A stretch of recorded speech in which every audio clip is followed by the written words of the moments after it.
go into court together now. The state is now giving its closing argument to the jury. You broke me. I felt used. He broke up with me in a disappearing text message. Who does that to someone that they love? I wanted him to feel the pain that I felt. These are the words of the defendant, Latoshia Daniels. And earlier this week, we told you that you would hear a lot of testimony. You would see some pictures, you would see some videos, but most importantly, we wanted you to pay attention. And a key part of paying attention is not getting distracted, not getting confused as to who the victim is. The victims in this case are Mr. and Mrs. Perry, not the defendant. The decisions that she made caused them to be victims. And once we're finished here today, you'll see that this case really isn't that complicated. It's kind of easy. She's charged with 3 counts: first-degree murder, criminal attempt first-degree murder, and employing a firearm during the commission of a dangerous felony.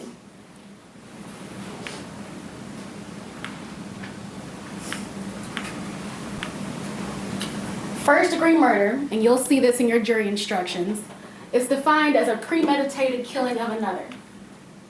1, the state has to prove that the defendant unlawfully killed a victim.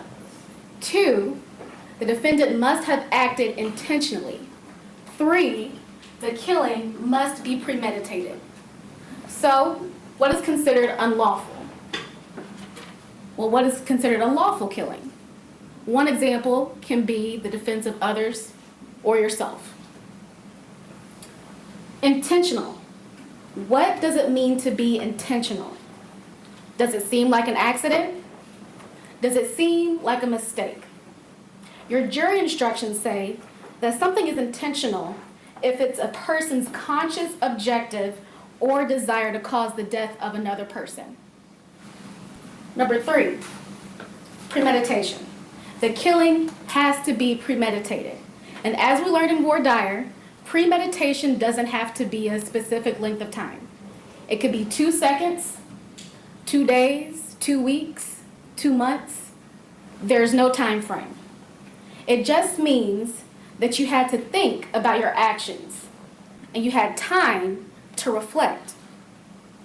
That could be as simple as stepping out of your car, raising your arm, and the time it takes you to point the firearm at someone and shoot and kill them. Or in this case, it could be driving to the gun store, purchasing a gun, purchasing ammunition, leaving the gun store, driving 3 hours to Memphis to your married ex-boyfriend's house, and knocking on their door. So this week, we started off hearing from Tabitha Perry. She testified that her husband was an executive pastor in Little Rock, and later he moved to Memphis along with her for a new position at Mississippi Boulevard, a prominent church here in Memphis. She also testified that they knew the defendant. They knew her from Little Rock when he was previously working over there. And on April 4th, 2019, Mrs. Perry heard a knock at her door. When she went to her door, the defendant was standing there. Now, she thought it was odd that Ms. Daniels was standing there, but she didn't think too much of it because they had given their address out to several people at the church in Little Rock. After she let her in, Mrs. Perry and the defendant sat and talked about 20 minutes until Brodus Perry showed up. When Mr. Perry showed up, the defendant even told you that they sat and talked for a while. She even took a drink. And once she decided that it was time to go, Mrs. Perry and Mr. Perry led her out of their doorway. And as Mrs. Perry was leading her out of the doorway, she turned back and she saw the defendant reach into her coat pocket, remove a gun, and shoot Mr. Perry in his own doorway. Once she did that, Mrs. Perry looked to her neighbors for help. She tried to get help, and then when she saw her husband lying on the ground, she went to go help him. She pleaded with the defendant, "Why are you doing this? Why is this happening? Please stop." Well, not only did the defendant not stop, she shot Mrs. Perry. And not only did she shoot Mrs. Perry, she reloaded her gun. After Mrs. Perry, we heard from Detective Roberts. He testified that the very weapon that was used to shoot Mr. and Mrs. Perry was purchased hours prior to this incident. He testified that the defendant purchased that firearm at a gun store at around 4:30 that same day in Sherman, Arkansas. Detective Roberts told us that he spoke to Ray Palladino, the general manager of that sporting goods store. From Mr. Palladino, he received the surveillance footage. And that surveillance footage showed the defendant coming in, purchasing a gun, purchasing ammunition, and leaving. Mr. Palladino also provided Detective Roberts with a receipt. That receipt had the defendant's first and last name on it. It had the serial number of the Ruger handgun that she purchased and the last 4 digits of her credit card. It's the same credit card that Detective Roberts discovered in the defendant's vehicle when he searched it. We also heard from Dr. Curry. Now, Dr. Curry testified that she performed Mr. Perry's autopsy. She testified that the cause of death was multiple gunshot wounds, and the manner of death was homicide. She testified to recovering the bullets, placing them in an envelope, initialing and dating them, and leaving them to be picked up. But Dr. Curry isn't the only doctor we heard from. Defense put on Dr. Bidding. Dr. Bidding was hired by the defendant and her team. And you heard her. She testified that she has testified for more defendants than she has prosecution. And ladies and gentlemen, think carefully about what she told you. She told you that depression and someone being suicidal does not mean that they cannot form the intent to kill someone. Going through the different witnesses and their testimony, starting with the defendant's own words, what do you think of the closing? Let us know on social media. We'll take a break. When we come back, of course, more of the state's closing arguments in the Broke My Heart murder trial up next.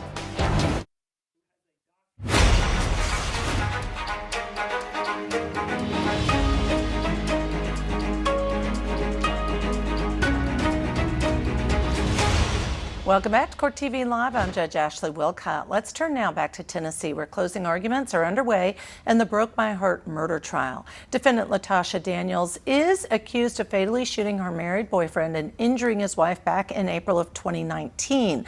Prosecutors say Daniels drove from her home in Arkansas to Tennessee in order to confront Perry after he broke up with her that day. Let's get you back into court now for the rest of the state's closing argument. Also told you that she didn't even offer an opinion as to the defendant's mental state at the time of the offense. So what do we need? We need an unlawful killing, intent, premeditation, unlawful killing. Well, there was no self-defense claim, and the only other firearm found in the residence, found in the crime scene, was in a box under a nightstand in a completely separate room. Intent. I wanted him to feel the pain that I felt. He broke my heart. You heard that from the defendant herself. Premeditation. We'll take your pick. Whether it's the drive to the gun store, the time it took to purchase, choose a firearm and ammunition, the time it took to drive 3 hours to Memphis to her ex-boyfriend's house, or the 20-minute conversation she had when she finally went up to their apartment.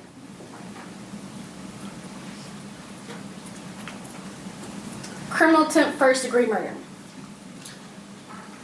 So in your jury instructions, you'll see what's on the screen right here. And that's a lot of words. But The judge is giving you the law, and the best way that I can describe it is that the defendant must have an intent to commit first-degree murder. But they fell short for some reason. The act wasn't complete. And that's how you have criminal attempt first-degree murder.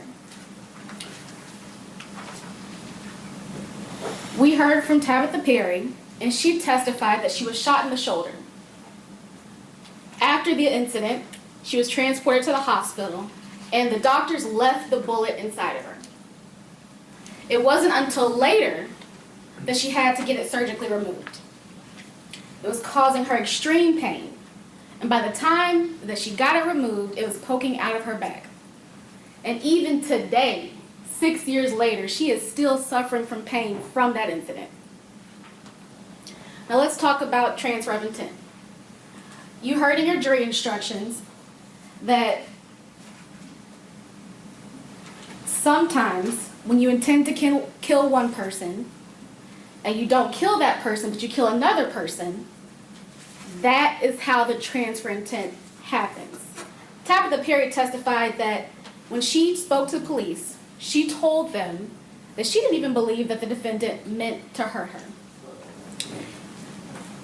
But that's okay, because you don't have to actually hit your intended target to be charged and convicted of criminal attempt first-degree murder.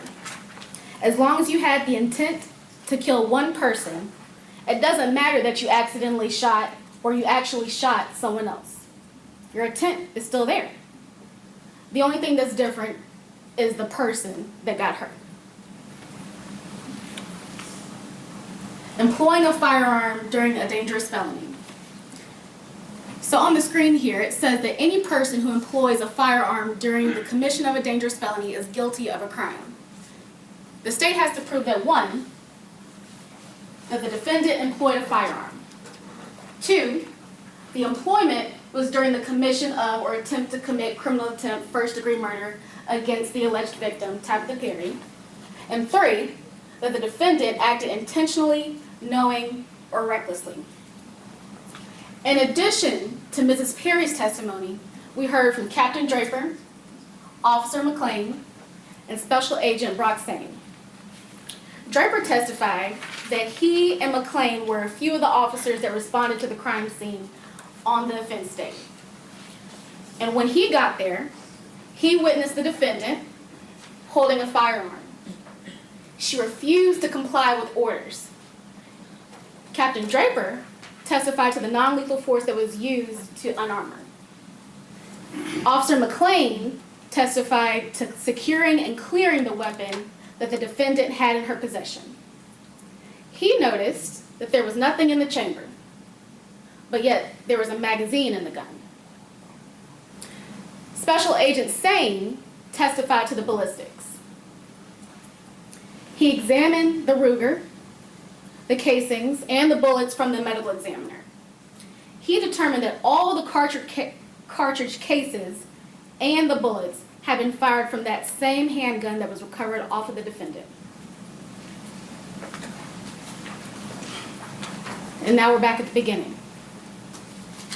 You broke my heart. So I'm going to purchase a firearm. You broke my heart. So I'm going to purchase ammunition. You broke my heart.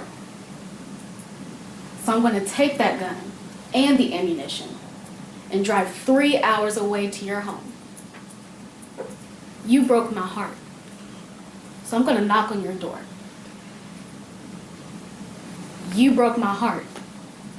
I'm going to sit there and talk with you and your wife for about 20 minutes. You broke my heart. So I decide to leave. You broke my heart. So I'm going to shoot you and kill you in your doorway, and along the way shoot your wife. But it's okay, because you broke my heart.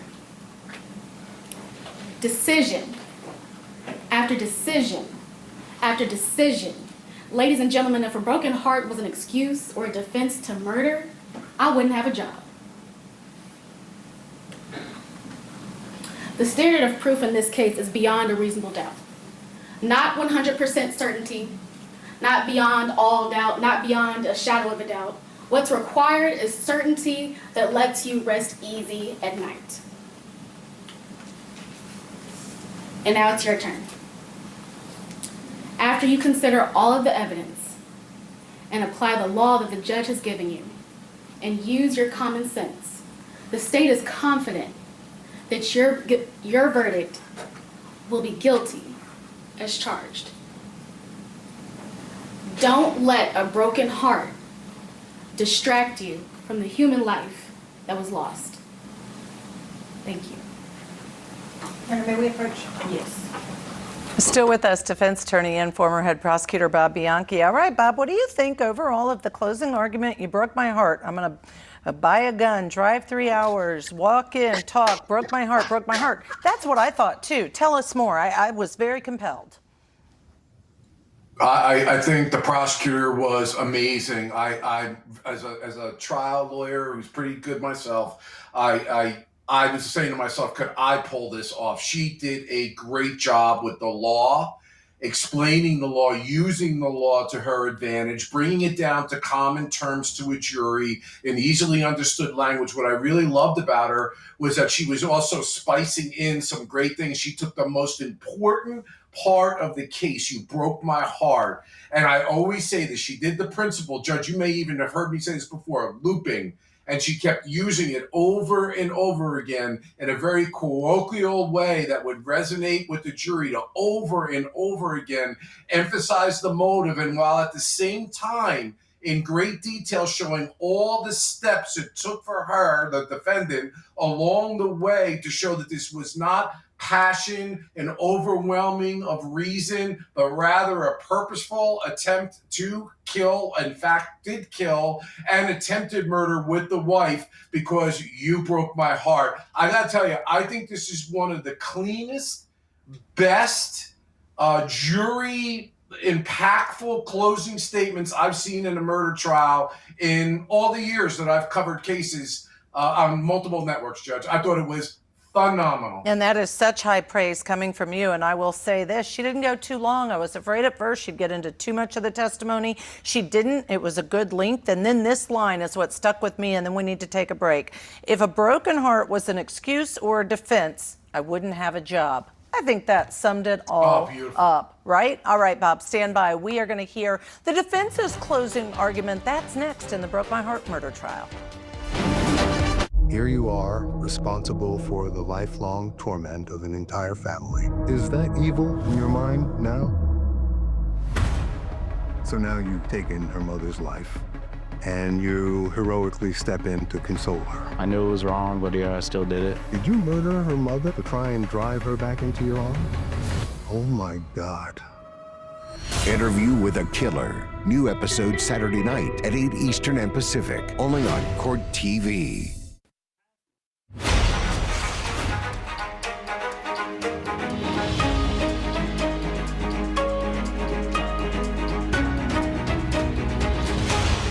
To Tennessee, where a jury will soon decide the fate of a woman accused of killing a Memphis pastor. Prosecutors say that Latoshia Daniels shot and killed Brodus Perry and injured his wife Tabitha in their own apartment back in 2019. Tabitha, with the wife, told investigators that Daniels, the defendant, shouted, "You broke my heart," while firing at her husband. Right now, we're watching closing arguments. We want to go back in now to hear from the defense. We have told you from the very beginning that Ms. Daniels is not denying what happened. She is not saying, I have no responsibility, I have no accountability. That is not our position, and it has not been our position from the first time that we talked in Wood Island. We told you she is guilty of something, but she is not guilty of first-degree murder and criminal attempt first-degree murder and employing a firearm during a felony. That is not what these facts illustrate, unless you're looking at them from far, far away and ignoring all of the details and all of the intent. When I was in high school, one of the formative trips that I took. My mom and I went to Barcelona, and we went to the Museum of Salvador Dali. This man had the most amazing brain. He could paint pictures that from far away looked like one thing, and then when you got close up on them, looked like something completely different. And I will never, ever forget standing in the top balcony of that museum, looking across the way and seeing this. And there's a little plaque that tells you, squint your eyes and look at it. What do you see? I saw Abraham Lincoln. I absolutely saw Abraham Lincoln. And then, when you walk back around, they tell you how to get up there. This is that painting close up. It's something completely different. Not only a different picture, but an entirely different emotional response. You would never think that that was the Abraham Lincoln that you had just seen. But that can be the difference between looking at something from far, far away and ignoring the details versus seeing the intricacies of what it is actually made of. I want to talk to you first about Brodus Perry. We've heard a lot about him this week. He was a pastor at St. Mark Baptist Church in Little Rock. He was the leader of the life groups there. He was married to Tabitha Perry. This is what people standing far away saw. But when you got much more close, when you got to know Brodus Perry, the way Latoshia knew Brodus Perry, you started to see a different side. And sometimes even then, you miss it. He was a manipulative person. And I know that he is not here anymore, and that is a tragedy. But that doesn't change the fact that during his time on earth, he manipulated the women in his life. He was controlling. And he wanted this lifestyle of ethical non-monogamy. Regarding the ethical non-monogamy, that was, when I talk about the manipulation of women in his life, that was a big source of it. He manipulated Tabitha into thinking, oh, well, this is just something that I thought about. It's okay that you don't want to do it. He manipulated Chriselle and Danielle, who he had the Marco Polo group with, in that he made this whole fiction where his wife was completely on board with this, and he was living this open, honest, and transparent lifestyle where he was ethically engaging in non-monogamy. As a pastor of the church looking for a group of people who would sanction his behavior, he found these women, educated women, and lied to them about this. He manipulated Latoshia in so many ways. But regarding the ethical non-monogamy, his position was, my wife says it's okay, so my girlfriend should not be saying no. Even to Latoshia, he lied about Tabitha being opposed to this lifestyle. When Latoshia got involved, she thought Tabitha was on board with this ethical non-monogamy, and she was not. We heard from Brodus Perry manipulating these women. Those aren't an issue at home, but I get it, but it ain't an issue. I have been though, so if we talking, let's switch subject and get a little more serious. You know, for me, our agreements have been simple, right? No exes, nobody from Jacksonville, Florida, which is home for us, and nobody in the city that you live in, that currently live in, which means nobody in Memphis. That was the case, of course, in Little Rock outside of Girlfriend, because Girlfriend is in Little Rock. The way that kind of happened is, short version, when she decided to open up the marriage and allow me to be open inside her. Girlfriend is a therapist, right? And she didn't go to her for therapy, but she asked her some questions. And based on this therapy session she had with this other lady. And she was asking her some questions after she had just said, bro, is this what I'm gonna let you do? Blah, blah, blah. You know, it is what it is. Our thanks to Bob Bianchi for joining us today. Coming up, Michael Ayala joining me next for more of the defense's closing argument in the murder trial for Latoshia Daniels. Stay with us on Court TV, your front row seat to justice.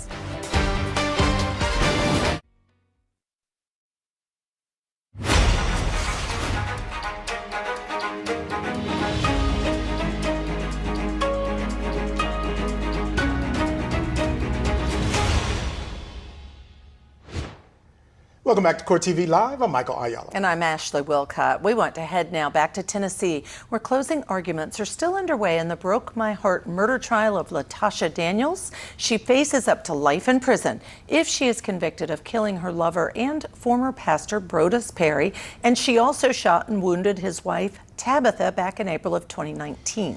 Daniels took the stand yesterday and became very emotional when testifying about the shooting and when reading a suicide note that she wrote to her family when she contemplated taking her own life after he ended the relationship. Well, right now, the defense is continuing its closing argument, so let's get back inside that courtroom. From there, she asked me some questions, and so she was like, I just got a couple questions for you.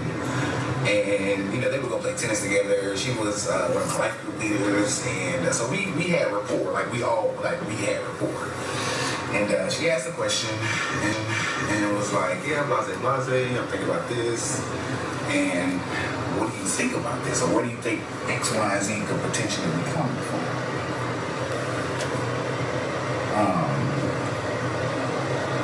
And I'm sorry, I'm looking to see who was in the cigar lounge because this is not what I really frequent that often. So I'm kind of careful about who potentially is in here because I don't want to pass off as.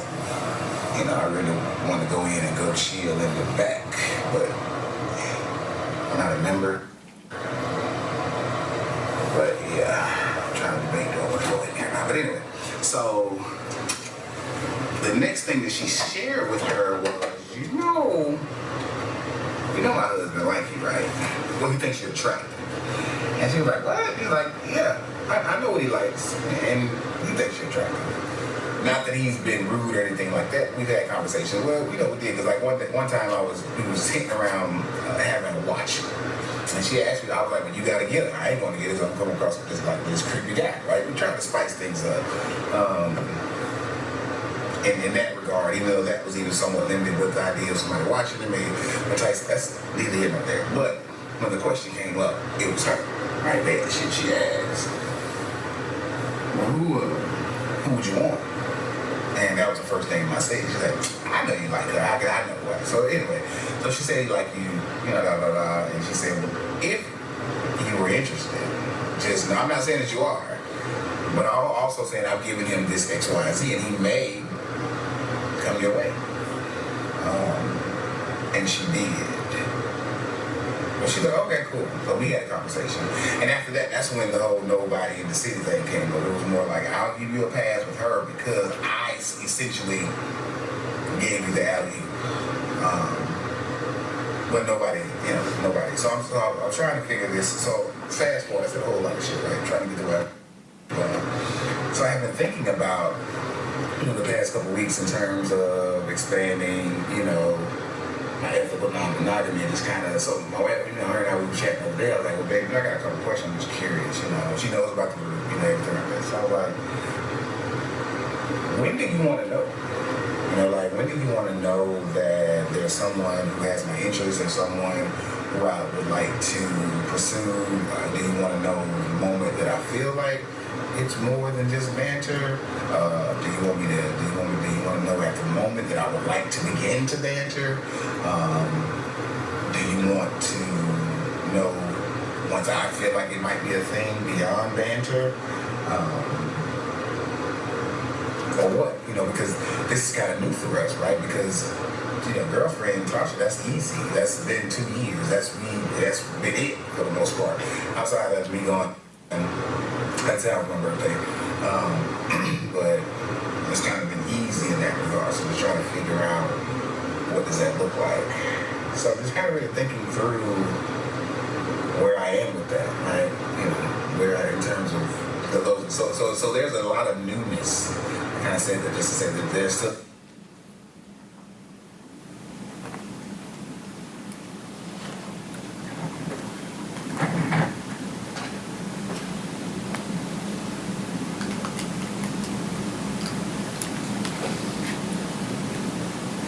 I say that just to say that there's still a lot of newness even in this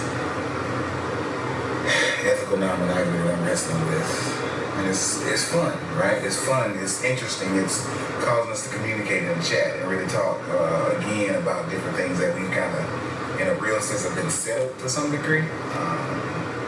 But realizing that in this ethical non-monogamy, we got to keep things in pencil and not pen. Some things are in pencil, pen, right? There's some hard news, but gotta be flexible in terms of what that looks like. So that's why I know you're talking about being sprung and giddy and all that stuff. I think because those flutters or those emotions, right, or those initial thoughts are all kind of new and very much new because this person is brand new. Like, I don't know Cherie, right? I knew Tasha, that was different. There was some level of familiarity there.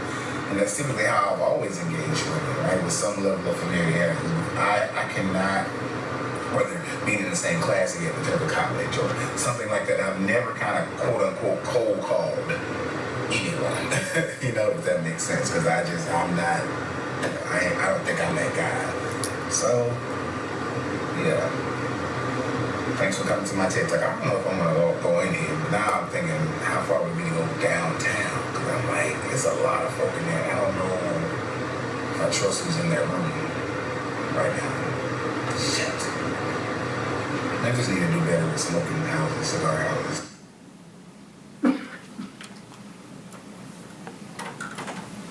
I'm just, your opinion matters to me because we are in this relationship. But at the same time, like I said from the outset, I want to be respectful, but I also want to let you know that,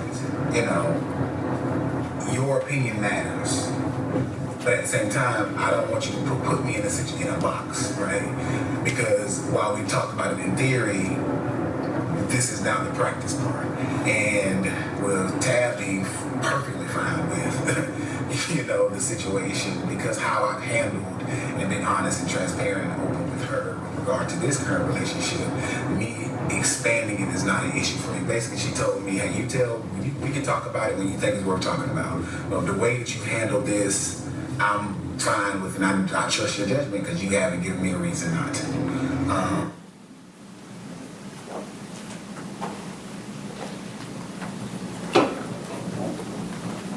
It's only 2 hours away, but yes, we were in Little Rock, so we were literally because it was at that point. Wife was like, yeah, nobody at home.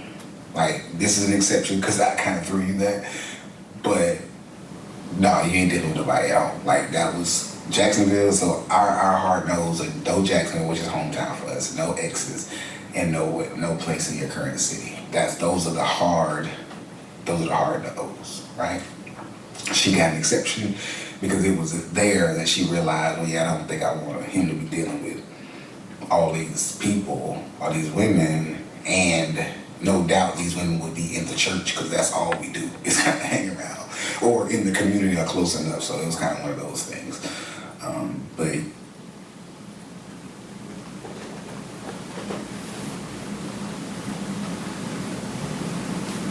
those are clips from approximately 13 videos where he talks and talks and talks, and none of it is true. None of it. You heard Tabitha sitting on the stand saying, my hard nose were all of those things and then some. My hard nose were him seeing anyone outside of our marriage. But that's not what he told Rochelle. That's not what he told Danielle. That's not what he told Latasha. He created this world of lies, this alternate reality in this chat room where he got everything that he wanted. He got validation. He got to have this lifestyle where he was cheating on multiple women, and it was okay. It was okay that he, as a pastor, do those things. That's what those women gave him. And for Latasha, she gave him whatever he wanted. And Tabitha was his wife. He took and took and took from these women. And the whole time, he was lying to all of them. I want to talk to you about Latoshia Daniels. From far away, Latasha appears to be a professional, educated, well-rounded woman. She's a licensed clinical social worker and went into a profession to help people. Church member, active in the church, a life group leader, selected among the thousands of people in the church, and placed into a position of leadership by Brodus Perry. Did you notice in the one video he said, "What I typically do is engage with women from a position of familiarity." He knew how to attract the type of woman that he was looking for. And Latasha, when you got to know her and you got to see all of the details that make her up, she was exactly what he was looking for. She was so vulnerable because of the happiness being completely drained from her marriage, from the total lack of any emotional connection with her husband of 8 years. The traumatic history that she has had since a childhood, and always being told to keep a good face on. Her history of mental health, depression, suicidal ideations, suicidal attempts. Her dependency on other people. He knew that when he got his claws in her, she would do anything to keep him with her, including keeping his secrets. He also knew that Latasha would have to keep his secrets because she had just as much to lose as he did. He had to have someone who was in a good job, with a good appearance, because if they found out about this affair with the pastor, she would lose everything. All of her clients, the life that she had built up in the church, her family's opinion, all of it would be gone. And he reminded her of that. From far away, their relationship, it wasn't a affair. It was absolutely wrong. And it was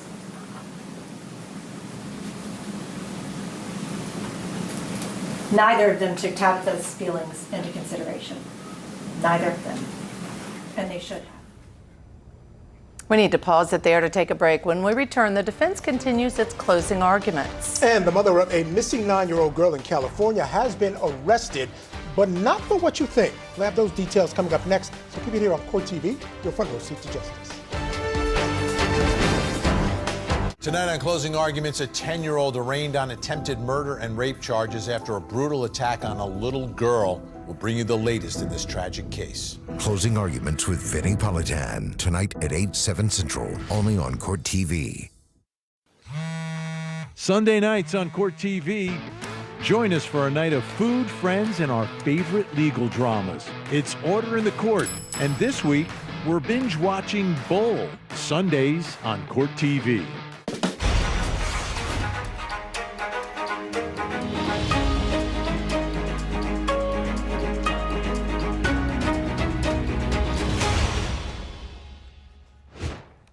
Before we get you back to court, here are a few other cases that Court TV is tracking. In California, Ashley Buzzard, the mother of missing 9-year-old Melody Buzzard, has been arrested on a false imprisonment charge that they say is unrelated to the ongoing search for her daughter. This comes as new details in surveillance footage have been released. The footage was taken on October 7th. It shows Melody and her mother, Ashley, wearing wigs at a rental car office before driving to Nebraska. In Texas, a jury found 18-year-old Uriah Urick Jr. guilty of capital murder in the death of Tammy King.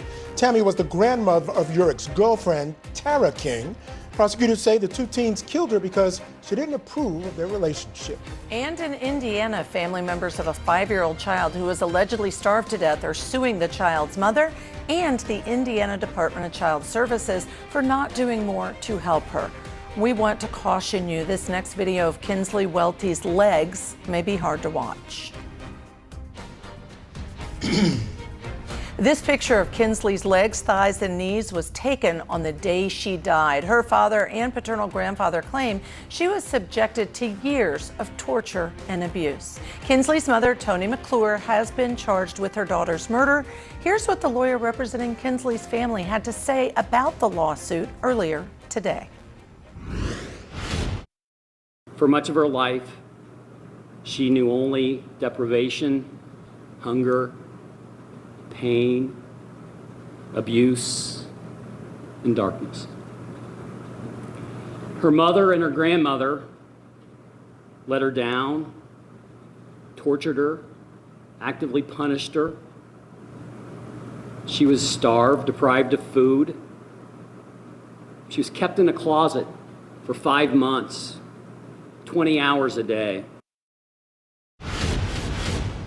All right, we want to head back to Tennessee now for the jury. Well, actually, I want to let you know the jury has begun deliberations there in the Broke My Heart murder trial of Latoshia Daniels. Now they've been at it. As you can see, the clock is up about 15 minutes or so. Meanwhile, we're still catching you up on closing arguments. So let's get back into court. They're still being delivered by the defense.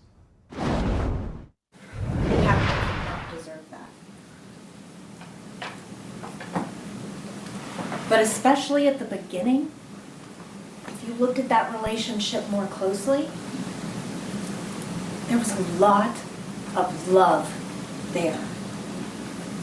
Latoshia built her life around this man. He liked bourbon, so she started learning bourbon. He liked cigars, so she started learning about cigars. She got him into running with her. They joined a biking club together. All of these things that they built. And this woman who came into this relationship so starved for love and affection was receiving it, finally. And she never wanted that to stop. But when you looked at it more closely, you could also see Brodus behaving in a very controlling way, in a very manipulative way. And Latoshia was getting slung back and forth between these emotions of, oh, I love you. No, we're going to have some distance. This back and forth, pulling her heart in two pieces. And I will disagree with the state because part of something that they have to prove beyond a reasonable doubt is intent. And one of the things that you have to look at is whether a heat of passion was present. And a broken heart definitely has to do with heat of passion. There is no emotion more powerful in this world than love.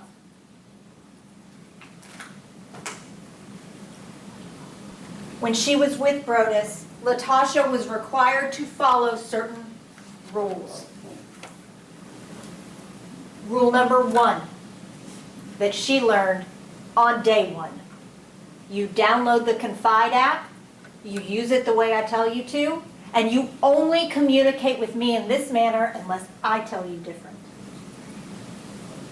Rule number 2, when Brodus took trips, Latasha was expected to be there, and she had to pay her own way, whether she had the money to or not. Rule number 3, Latasha was not to call anybody to come to them. Even in the case of a medical emergency, she was supposed to call Pastor Pointer. He knew about their relationship. He would get Brodus help, and nobody would have to find out about Latasha. Rule number 4, Latasha was not to approach him in public. He was only to approach her, because she didn't have a way of knowing if he was with someone for the church or with another pastor that may not know about their relationship.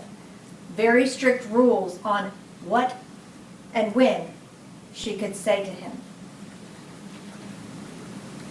Rule number 5, when she was in a hotel room on one of their trips, she was to remain naked. Rule number 6, towards the end of their relationship, Brodus added that she should always respond to him with either yes sir or no sir. And Latasha followed all of those rules because she loved that man. And she loved the love that she felt like she was getting. And then things changed. On March the 15th, Brodus behaved in a very different way. He treated her like a piece of trash, like someone who was there for his use, not his love, not worthy of his affection. And something in Latasha broke that day.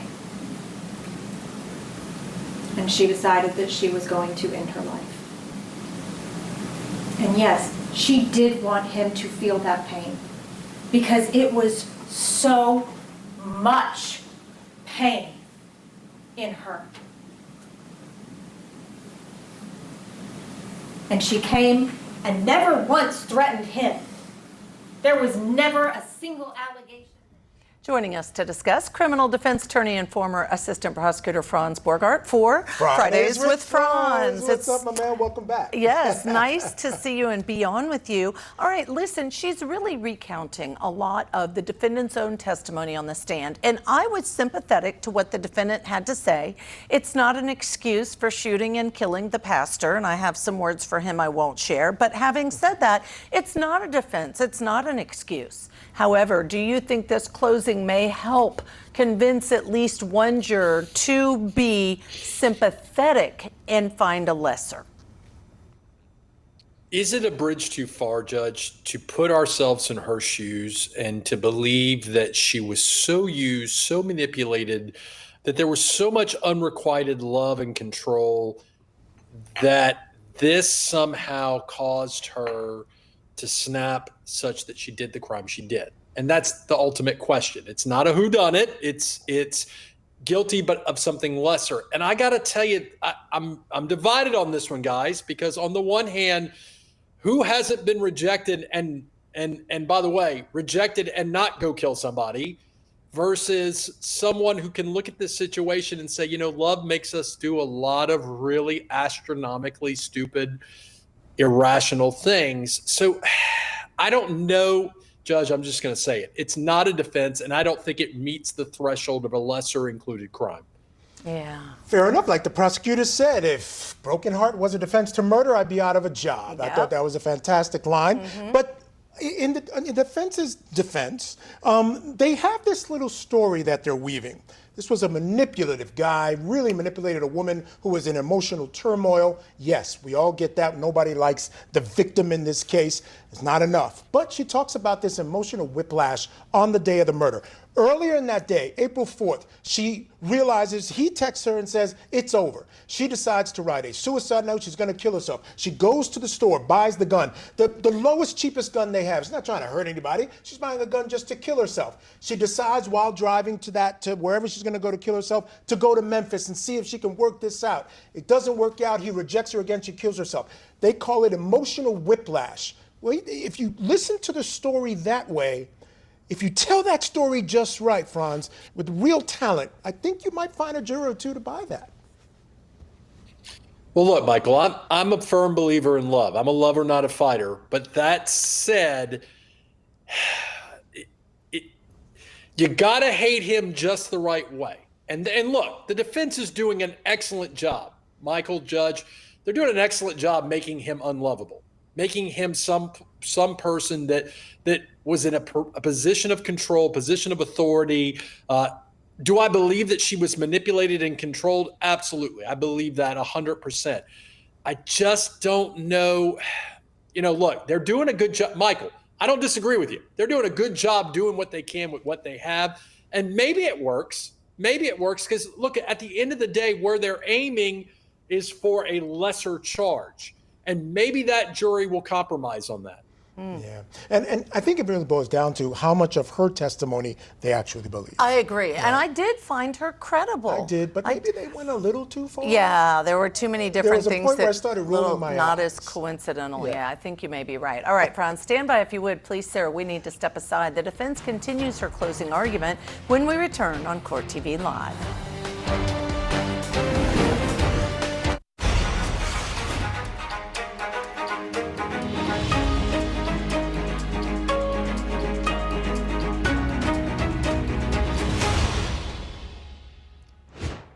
Welcome back to Court TV Live. I'm Ashley Wilcott. And I'm Michael Ayala. We are in a verdict watch in the Broke My Heart murder trial of Latoshia Daniels in Tennessee. The jury has been deliberating now for nearly half an hour or so. Daniels is accused of first-degree murder in the shooting death of her lover and former pastor, Brodus Perry, back in 2019, and of the attempted murder of his wife, Tabitha.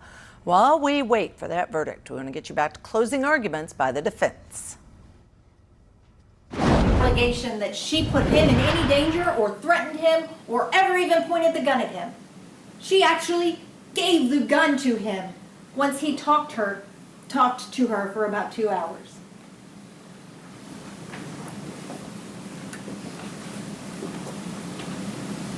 Brodus knew what to say to make Latoshia do what he wanted her to do. For good or for bad. And that day, he did get the gun from her, and he took the gun and kept it. She didn't see it after that day. Which brings us to April the 4th. Her gun, Brodus had put in a cigar locker in Little Rock. Latoshia did not have access to that. She did her normal good morning text to Brodus. And finally, when he responded, our time has come to an end. And then it disappeared. And in that moment of disappearing, 2 years of a life, of a relationship, of love, was gone.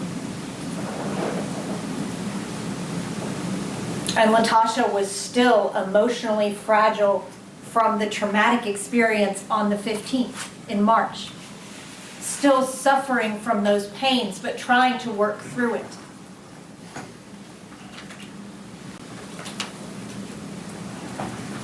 And she decided that she was right the first time. She didn't need to be in this world. She couldn't be in this world. Not anymore. She had built her whole life around this man. And he broke up with her in a disappearing text.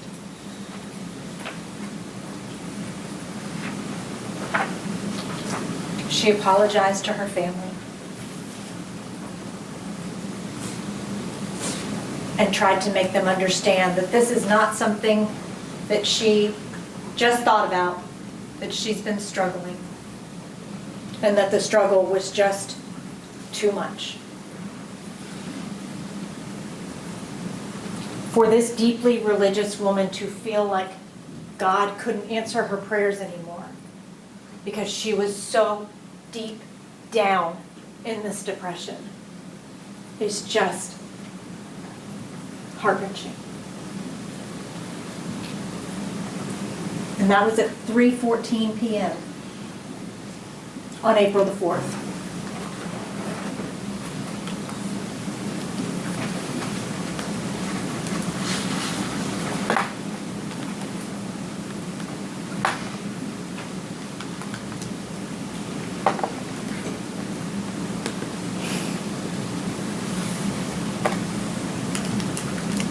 I'm having some technical difficulties.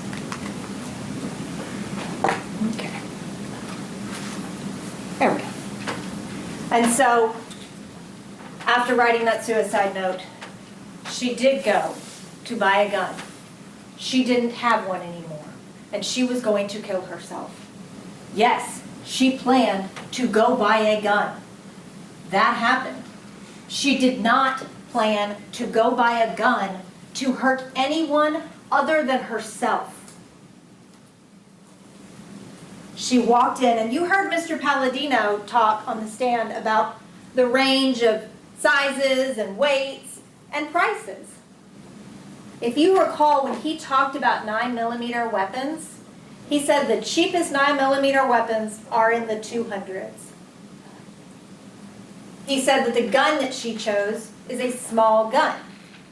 The gun that she chose is a light gun.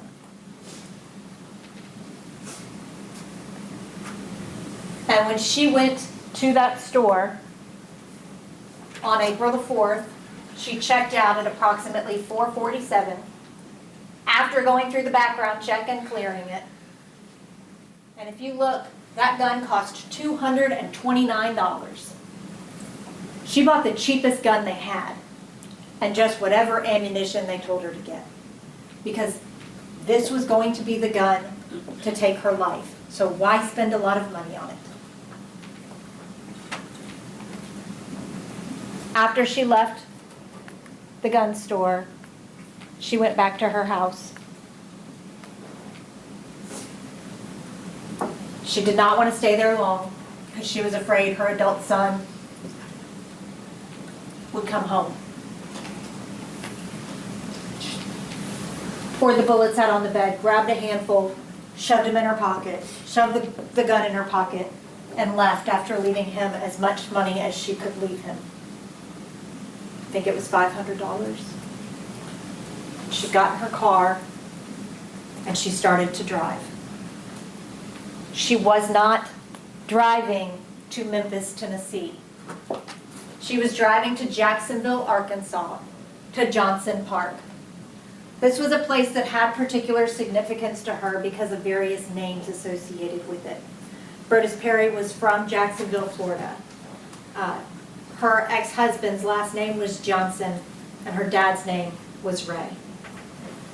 All of those were men that had hurt her in her life, but that she had also loved. We need to take a break here, but first we have a programming note. High-profile attorney Alan Jackson, who represented Karen Reed, will join Vinnie Politan live for an in-depth interview. Jackson is currently representing Frazier Bohm. Now, he's accused of driving more than 100 miles per hour through Malibu, California, and crashing into 4 sorority sisters, killing all of them. We're going to get the inside scoop on this trial right here on Court TV, Monday night at 9 on Vinnie Politan Investigates. We're going to take that break now. We'll get you back to more of the defense's closing argument in the Broke My Heart murder trial. Stay here with us on your front row seat to justice. Here you are, responsible for the lifelong torment of an entire family. Is that evil in your mind now? So now you've taken her mother's life, and you heroically step in to console her. I knew it was wrong, but yeah, I still did it. Did you murder her mother to try and drive her back into your arms? Oh my God. Interview with a Killer. New episode Saturday night at 8 Eastern and Pacific, only on Court TV.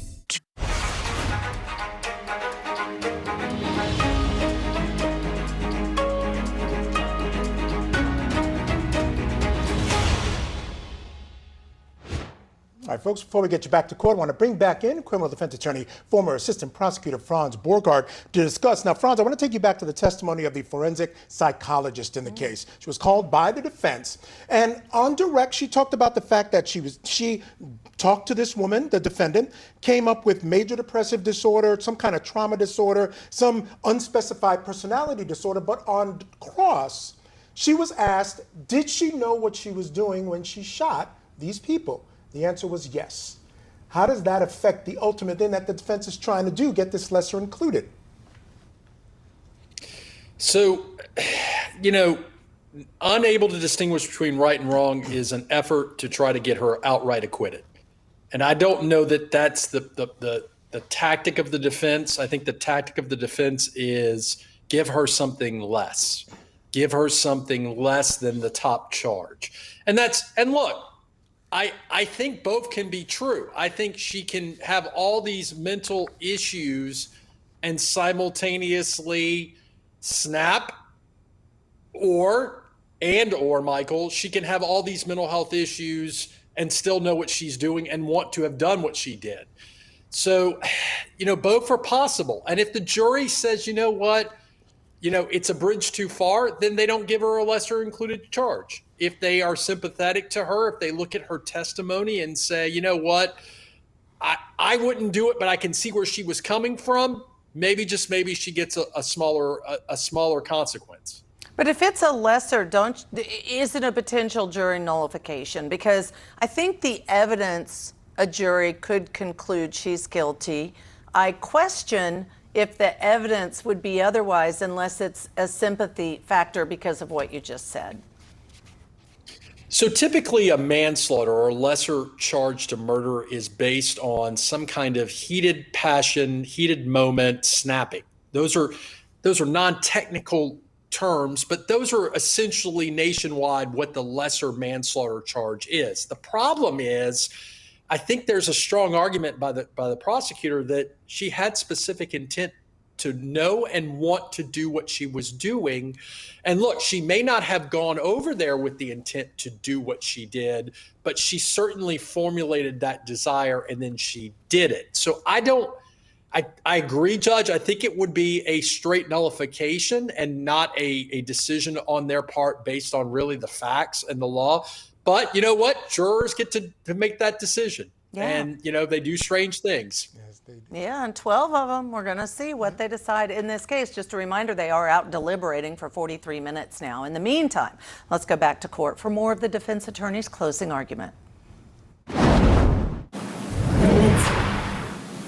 She did not want to commit suicide at home.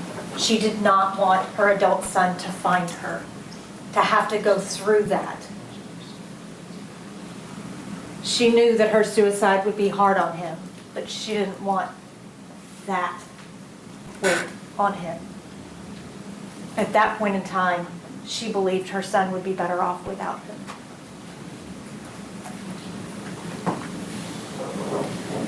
As she's on the way to Jacksonville, Arkansas, she looks up and sees a sign.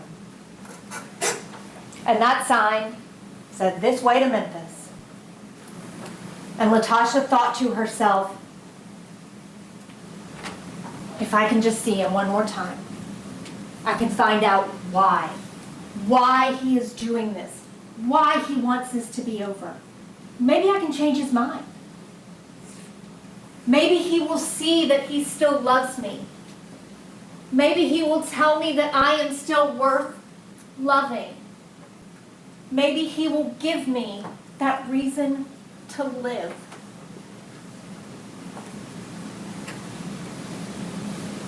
And she drove to Memphis.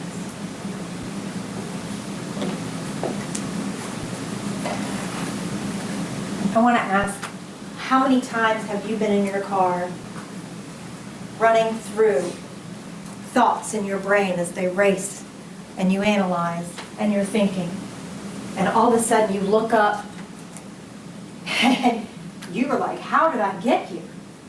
I was on autopilot. This was not a cool, calm, do-do-do-do-do kind of drive. This woman was planning to commit suicide.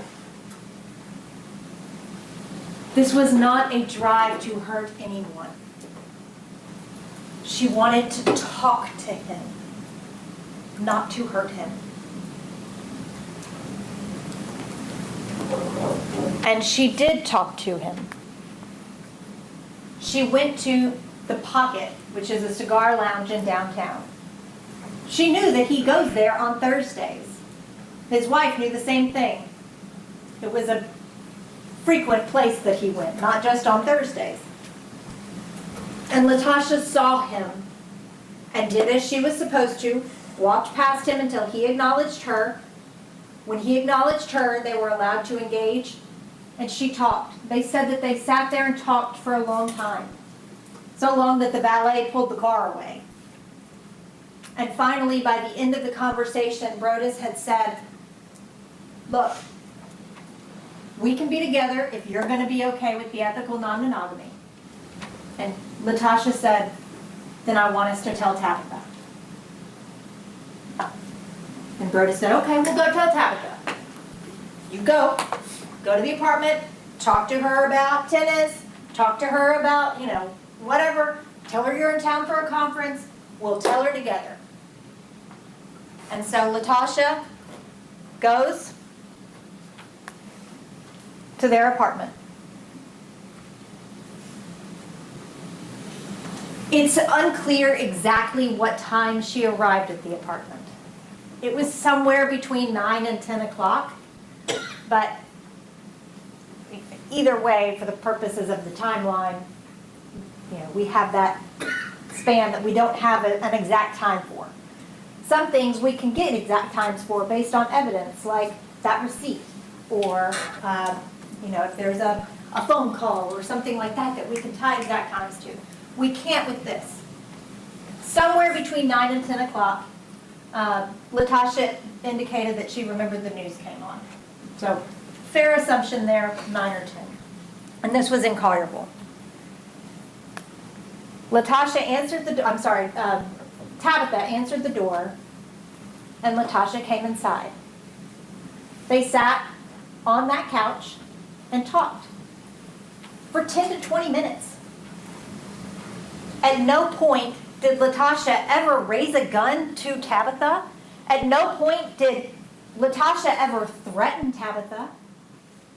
At no point did any indication that she was anything other than happy to be there happen.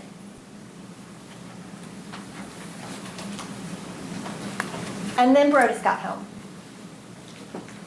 And when Brodus got home, Tabitha described him as being very agitated when he saw Latasha.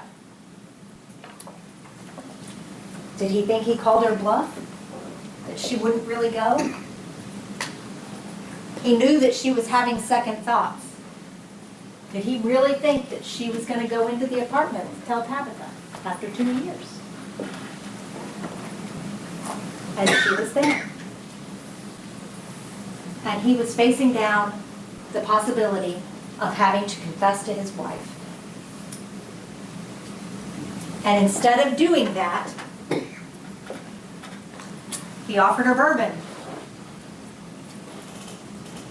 He talked to her about why she was in this why she was here for a conference.